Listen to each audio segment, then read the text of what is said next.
Film शुरू होते ही हमें एक सेलबोट पर एक कपल को दिखाया जाता है। अपने जर्नी के दौरान उन्हें एक प्यारा सा आइलैंड नजर आया और वो वहां चले जाते हैं। किनारे पहुंचकर लड़की का हस्बैंड अपने बोट को किसी चीज में बांधने लगा, जबकि उसकी वाइफ अकेले ही आगे जंगल की तरफ निकल पड़ती है। चलते चलते वो एक कंपाउंड तक पहुंच चुकी थी, जो पूरी तरह से यह जगह सुनसान दिखाई दे रहा था। वो चारों तरफ किसी के मूवमेंट को फील करने लग गई, यानी उसे किसी मौजूदगी का एहसास होता है। इसलिए वो डर कर अब वहां से भागने लग गई। वो काफी ज्यादा ही डर चुकी थी और फौरन से जाकर एक ट्री के पीछे छुप जाती है। लेकिन तभी अचानक कोई उसे वहां से घसीटते हुए लेकर जाता है। वो काफी चीखती चिल्लाती है। इवन उसकी चीख की आवाज उसका हस्बैंड भी सुन चुका था। यहीं से सीन को काटकर हमें समुद्री प्लेन को दिखाया गया, जो कि उसी आइलैंड पर आया हुआ था। उस प्लेन में दो भाई जॉन और मैट, जो कि अपने 3 फ्रेंड्स के साथ उस आइलैंड पर एंजॉय करने के लिए आए हुए थे। हमें पता चला कि यहाँ पर उनके अंकल के घर भी मौजूद था, जिनकी कुछ अरसे पहले ही डेथ हो चुकी थी।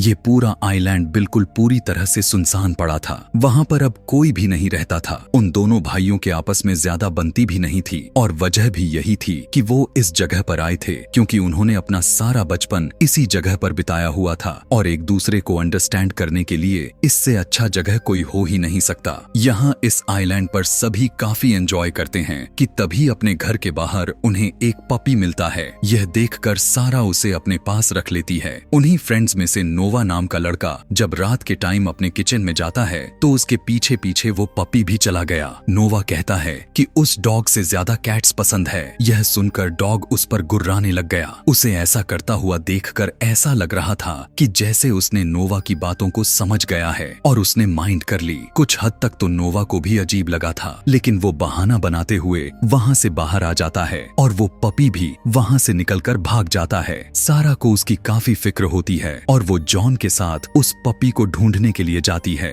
बहुत खोजने के बाद तो बाहर उन्हें वो पपी मिल गया था, लेकिन जैसे ही वो उसके पास जाते हैं एक बड़ा सा डॉग उन पर अटैक कर देता है। काफी जोर से वो डॉग सारा के पैर पर बाइट करते हुए वहां से भाग गया। सारा का इतना गहरा जख्म को देखकर निकी प्लेन को तैयार करने के लिए कहती है, लेकिन जॉन वहां से नहीं जाना चाहता था। वो कहने लगा कि यह कोई इतना भी बड़ा इशू नहीं है। कुत्ते के काटने पर लगभग 7 दिनों के अंदर इंजेक्शन को लगा दिया जाता है तो उसका पॉइजन पूरे बॉडी में नहीं फैलता। इसीलिए वो कहता है कि कुछ और दिन वो यहाँ पर स्पेंड कर सकते हैं। उसकी बात को सारा भी मान चुकी थी। रात में मैट निकी को बताने लग गया कि पहले यहाँ पर एक डॉग्स ट्रेनिंग कंपाउंड था और अपने बचपन में वो लोग वहाँ रह रहे पप्पी से खेला करते थे। वो बताने लग गया कि उनमें से एक डॉग को इन्फेक्शन हो गया था, जो मजबूरी में आकर वहाँ पर रह रहे सारे के सारे डॉग्स को मारना पड़ गया था। अगले ही दिन से सारा का बिहेवियर बिल्कुल ही अजीब लग रहा था। वो किसी से भी अच्छे से बात तक नहीं कर रही थी। वो खाना भी इस तरह से खाए जा रही थी जैसे कि वो काफी सालों से उसने कुछ खाया ही ना हो। निकी और सारा दोनों को वहाँ पर छोड़कर वो तीनों हंटिंग के लिए वहाँ से चले जाते हैं, लेकिन जंगल के अंदर उन्हें कहीं पर भी हिरण या फिर खरगोश नहीं मिलता। नोवा वहाँ पर फोटोग्राफी करने लग गया था कि तभी उसी टाइम अचानक उसके सामने एक डॉग आ जाता है। नोवा बहुत ही धीरे से पीछे होने की कोशिश करता है, लेकिन उसके पीछे से भी एक दूसरा डॉग आ गया था और जब वो अपने चारों ओर देखने लगा तो तब उसे पता चला कि चारों तरफ से उसे काफी सारे कुत्तों ने घेरा हुआ है। वो अपनी जान बचाकर वहां से भागता है, जो भागते हुए उसे जॉन और मैट मिल जाते हैं। वो उन्हें बताता है कि इस आइलैंड पर बहुत सारे डॉग्स हैं और उनके लिए बिल्कुल सेफ नहीं है। और तभी अचानक से उनके ठीक सामने वही आदमी आ जाता है जो इस मूवी के स्टार्टिंग सीन में हमें बोट पर दिखाया गया था। उसकी हालत इतना ज्यादा बुरी हो चुकी थी, वो कुछ भी बताने की कि उसके साथ क्या हुआ है उस पोजीशन में नहीं था, लेकिन फिर भी वो उन्हें बताने की कोशिश करने लग गया। लेकिन उसी टाइम अचानक से बहुत सारे डॉग्स आकर उसे मार डालते हैं। तीनों जब यह देखते हैं तो अपनी जान बचाकर वहां से भागते हैं और जब वो भागकर घर आए तो उन्होंने देखा कि सारा और निकी तालाब में स्विमिंग करके आ रही हैं और ऊपर से बहुत सारे डॉग्स उनके तरफ बढ़ने लग गए थे। वो चिल्लाते हुए उन्हें घर के अंदर भागने के लिए कहने लग गए, जो किसी तरह करके घर के अंदर चले जाते हैं। उनमें से एक डॉग निकी का पैर पकड़ चुका था। जॉन तीर से उस पर हमला तो किया, लेकिन वो तीर डॉग के बजाय निकी के पैर में जाकर घुस जाता है। चिल्लाने की वजह से वो डॉग भी वहां से भाग चुका था। निकी को घर के अंदर लाकर उसका ट्रीटमेंट करने लग गए। अब यहाँ से इस जगह को छोड़ने का प्लान बनाने लग गए थे। तभी एक डॉग घर की विंडो को तोड़कर सीधा नोवा पर अटैक कर देता है। बहुत ही कोशिश के बाद किसी तरह मैट और जॉन उस कुत्ते को जान से मार देते हैं। वो अब सभी लोग अपना सामान पैक करने के बाद वहां से निकलने के लिए जैसे ही घर से बाहर आए तो उन्होंने नोटिस किया कि वो सारे के सारे डॉग्स उनके प्लेन के पास ही खड़े हुए थे। इसीलिए मजबूरन उन सभी को घर के अंदर वापस आना पड़ गया।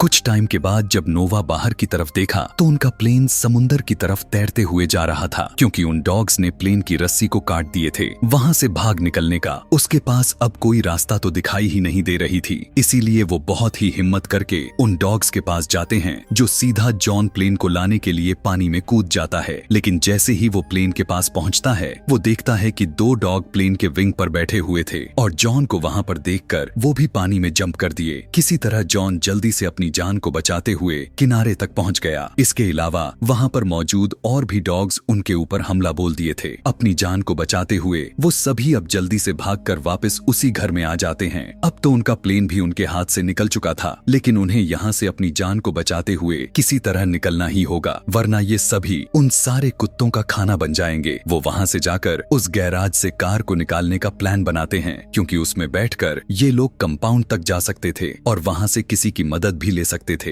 इस पर मैट उस गैराज तक पहुंचने के लिए तैयार हो जाता है। पता चला कि उसे एक स्लाइड वाली रस्सी के सहारे लटकते हुए गैराज तक पहुंचना था, लेकिन निकी जो इस काम में काफी एक्सपर्ट भी थी, इसीलिए वो मैट की जगह वो खुद जाती है। वो रस्सी पर लटक तो जाती है लेकिन गैराज तक नहीं पहुंच पाती और सारे के सारे डॉग्स उसे देख लेते हैं। वे सभी उसे काटने के लिए भाग कर आने लगे थे, लेकिन निकी किसी तरह उस गैराज तक पहुंच ही जाती है। वो गाड़ी में बैठकर उसे स्टार्ट करने लग गई, लेकिन कार स्टार्ट नहीं हो रहा था और तभी सारे डॉग्स गैराज में पहुंचकर उसे चारों तरफ से घेर लेते हैं। निकी बहुत ही मुश्किल से कार से निकलकर छत तक पहुंच जाती है। जॉन तीर की मदद से उसकी तरफ एक रस्सी भेजता है ताकि वो उस रस्सी के सहारे उसकी तरफ पहुंच सके। निकी दूसरी तरफ आने के लिए रस्सी पर लटक चुकी थी, लेकिन नीचे से सारे कुत्ते उसके ऊपर झपट रहे थे और किसी तरह वो सारे उसे अपनी तरफ खींच लेते हैं। रात में वे सभी अपन मूड नॉर्मल करने की कोशिश में लगे ही होते हैं कि तभी अचानक से लाइट चली जाती है। अकेले ही नोवा बेसमेंट में फ्यूज को ठीक करने के लिए चला गया कि तभी उसे वहां पर किसी की आवाज आती है और तभी एकदम अचानक से एक डॉग उसके ऊपर झपट पड़ता है। वो सारे के सारे डॉग्स किसी तरह घर के अंदर दाखिल हो चुके थे, जो सभी मिलकर नोवा को नोच नोच कर मार देते हैं। वो सब नोवा को मरा हुआ देखकर बेसमेंट का दरवाजा बंद कर देते हैं, क्योंकि अब वो सारे सिचुएशन को पूरी तरह समझ चुके थे और जो बाकी के डॉग्स थे वो सभी अब चारों तरफ से घर के अंदर आने की कोशिश कर रहे थे। बहुत ही मुश्किल से वो सभी अपनी जान बचाकर घर के ऊपर चले जाते हैं।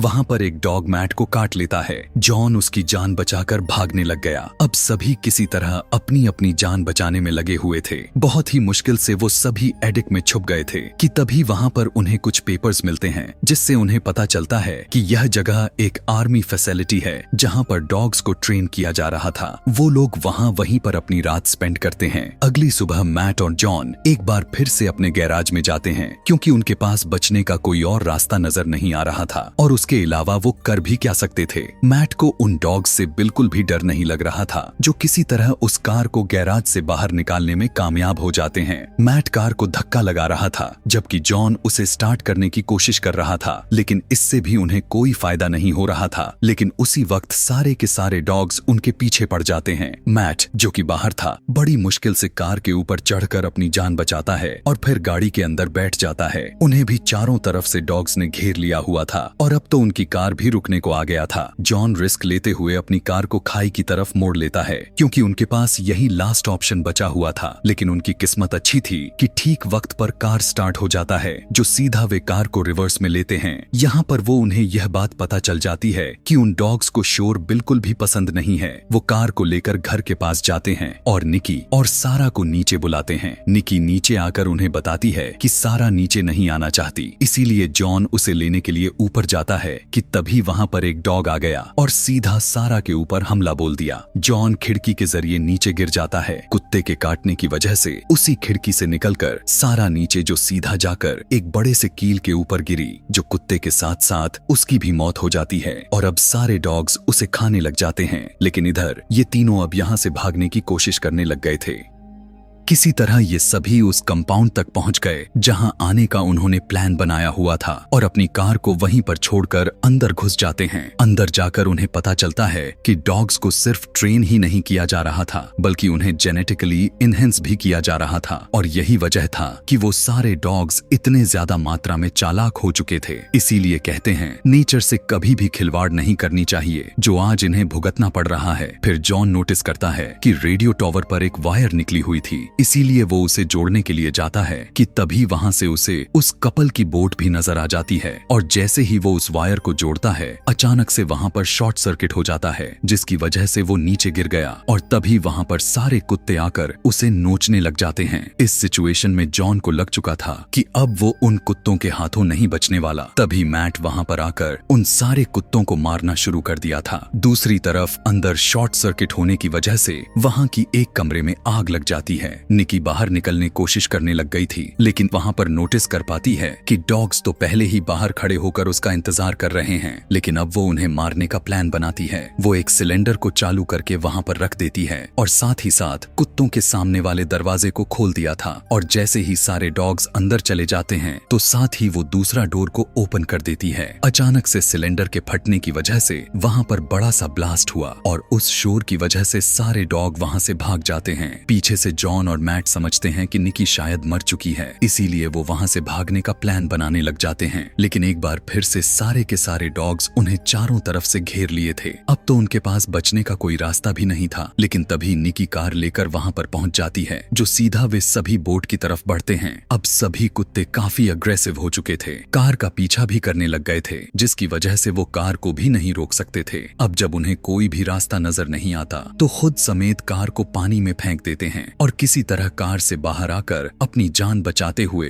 बोट की तरफ बढ़ने लग गए थे और फाइनली उसके ऊपर चढ़कर अपनी जान बचा लेते हैं। और अब वो खतरे से बिल्कुल बाहर आ चुके थे और वो यह सोचने लग गए थे कि वो समय रहते ही डॉक्टर्स के पास पहुंच पाएंगे भी या फिर नहीं कि तभी जॉन स्लीपिंग क्वार्टर का दरवाजा खोल देता है। वहां पर एक डॉग छुपकर बैठा हुआ था जो अचानक से उस पर झपट पड़ता है। उन डॉग्स को जेनेटिकली इनहेंस करने का बहुत ही बड़ा नुकसान हुआ था क्योंकि बदले में वो लोगों को ही मारना शुरू कर दिए थे। वजह यह था कि वो सारे डॉग पहले से काफी ज्यादा समझदार हो चुके थे और उन्होंने अब पूरे आइलैंड पर कब्जा जमा लिया था। उन डॉग्स में अब इंसानों जितनी ही समझ आ चुकी थी और उन्होंने बहुत ही चालाकी के साथ उन सब पर जगह जगह अटैक किया था। और इसी के साथ यह कहानी मूवी यहीं पर खत्म हो जाती है। ऐसे ही और भी मूवी एक्सप्लेनेशन वीडियोस देखने के लिए कमेंट में नेक्स्ट लिखना ना भूलें। Thanks for watching.